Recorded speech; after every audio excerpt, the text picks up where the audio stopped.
Okay. So the next proposition we deliberately chose because we didn't think it was going to be very difficult to present.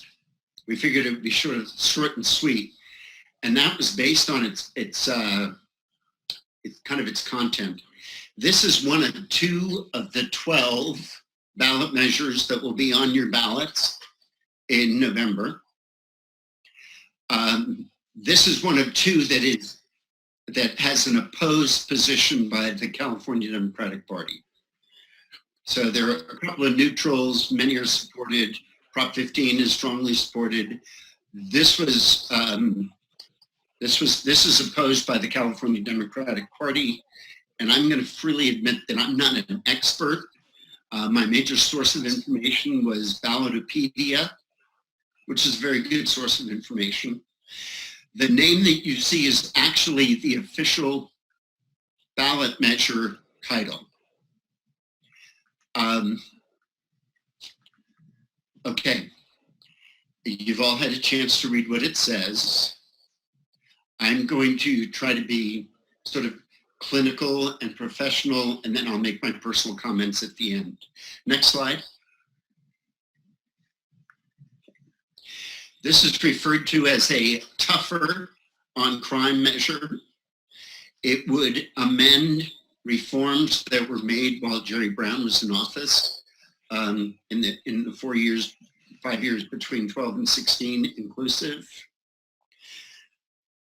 What it does is makes parole for violent crimes more restrictive.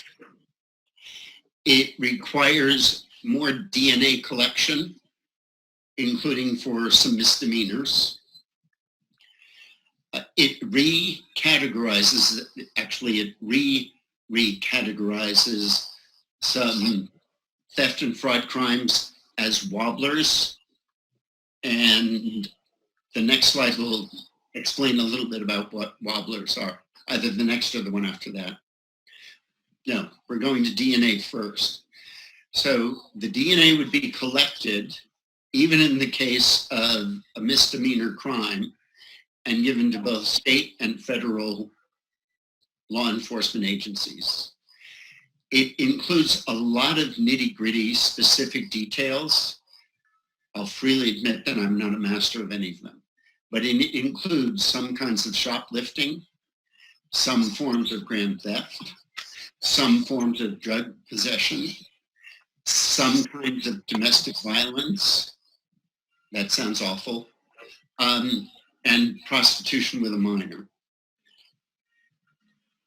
Just looking at the list, I hope that your brain is kind of going, prostitution with a minor, my goodness, that sounds absolutely horrible. But then you start to wonder about what that means. I'm not sure what that means. I don't know. I don't know what it means. We can assume that it's an illegal exchange of money for sex with a minor. Go ahead, next one. So wobblers is a term that means a crime can be charged either as a misdemeanor or a felony at the discretion of the prosecutors.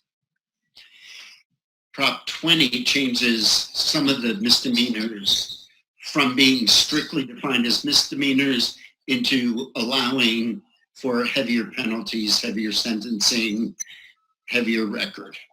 Some kinds of theft, firearm and vehicle theft, illegal use of a credit card, probably some other kinds of fraud. Next slide. Okay. Yeah, For parole, it requires that in addition to the factors that currently determine if someone has qualified parole, that additional factors listed here must be considered. It also allows prosecutors to come back and review the parole decisions. And it moves 51 crimes and sentence enhancements into the violent category which then excludes them from parole review, which means people stay in jail longer. Next. Okay. This is not the complete list, but there's not a big list either way. The Orange County Board of Supervisors supports it. The deputy sheriffs in Los Angeles support it. Jerry Brown opposes it. And the ACLU of Northern California also opposes it. Next slide.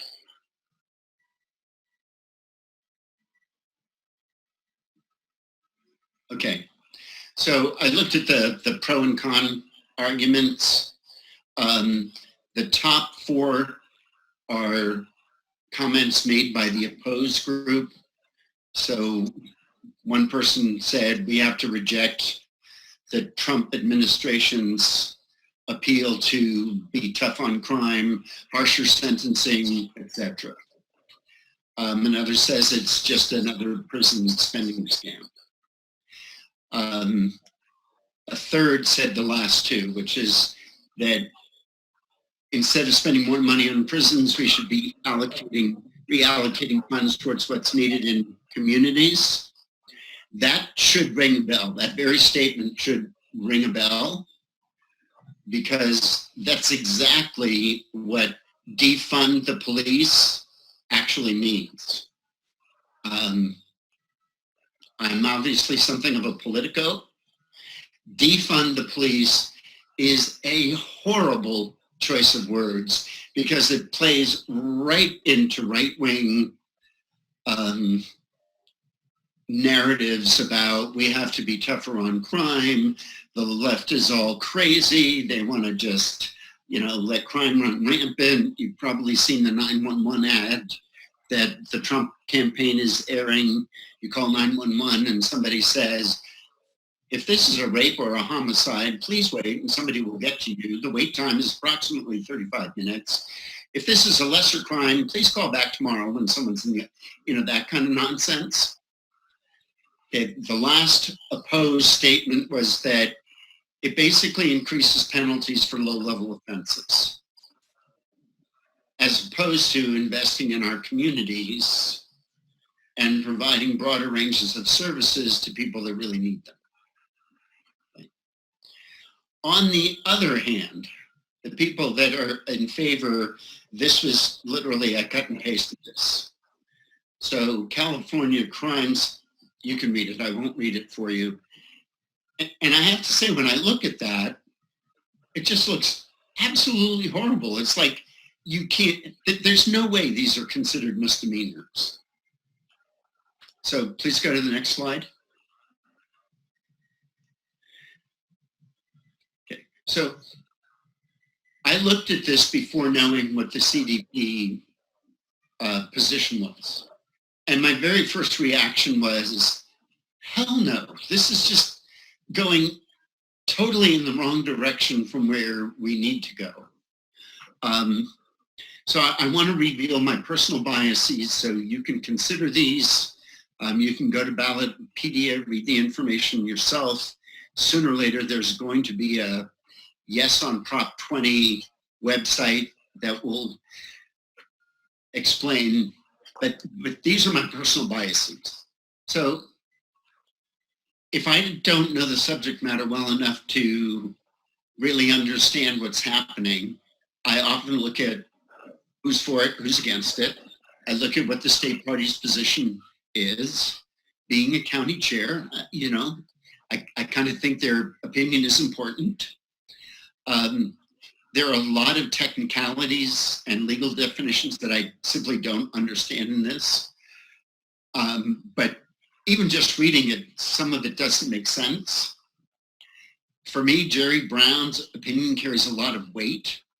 Jerry Brown is not a naive, airy-fairy moonbeam, as he's sometimes characterized or used to be. He's fully aware that there's actually evil in the world. But he was also very intent on reforming aspects of our penal justice system. So his opinion carries a lot of weight with me. And the whole thrust of the measure in trying to make parole harder to get, in trying to reclassify some misdemeanors, which by definition are relatively minor crimes, and make them chargeable as felonies, to me is just going in the wrong direction. It assumes that punishment is an effective deterrent. I really question that. It assumes that punishment makes people change. I don't believe that at all. I think it just makes them angry. The only people that punishment works with is if the punishment is minor enough not to really piss them off, and they knew it was wrong to begin with. At least that's my belief, and that's based in part on teaching.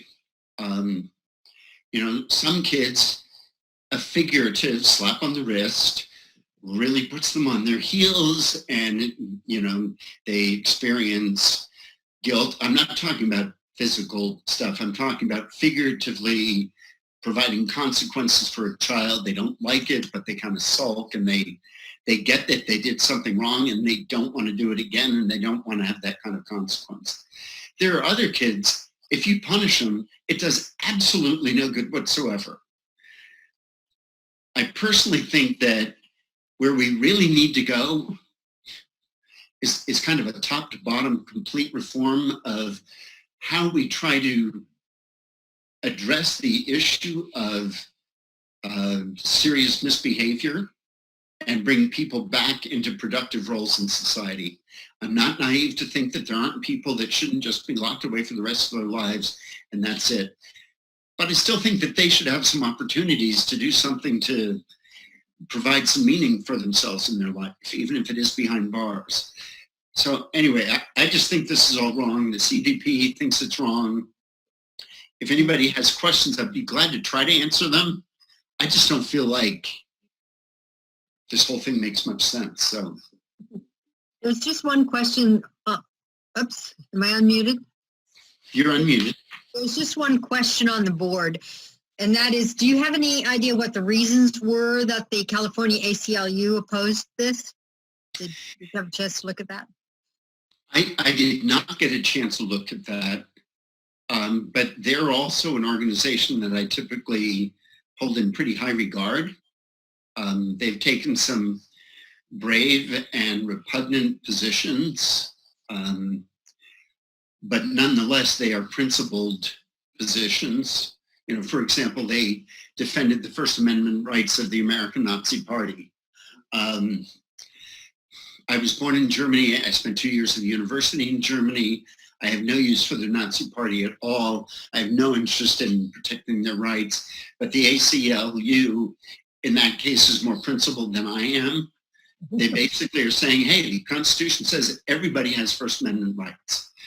It doesn't mean they can promulgate overthrowing the government, et cetera, but as repugnant and as vile as they are, they do have the right to communicate their views. So like I'm saying, there are things that the ACLU has taken positions on that I didn't particularly like, but they were still principled decisions. And I have a lot of respect for the organization. Okay, that's all I see on the board right now. Okay. I want to thank everybody for attending, participating. We'll try to expand this more broadly next time. We'll work on our ability to stream simultaneously onto YouTube so we can publicize this much more broadly, drive traffic to our YouTube channel. There was one other message, but it's gone. So maybe we'll see you in the office or we'll call you on the phone. Our goal as Democrats in this election is to try to produce 34,000 votes for Democrats up and down the ballot. That's a pretty big increase. The biggest Democratic vote getter in Nevada County in the last 10 years was Betty Yee, and she had about 31,000 votes. So we're trying to increase it by about 10%. And we're going to be working on engaging less frequent voters in order to try to achieve that. Again, I really believe this is an election between sanity and chaos. Take that for whatever it is or isn't worth. And again, thank you.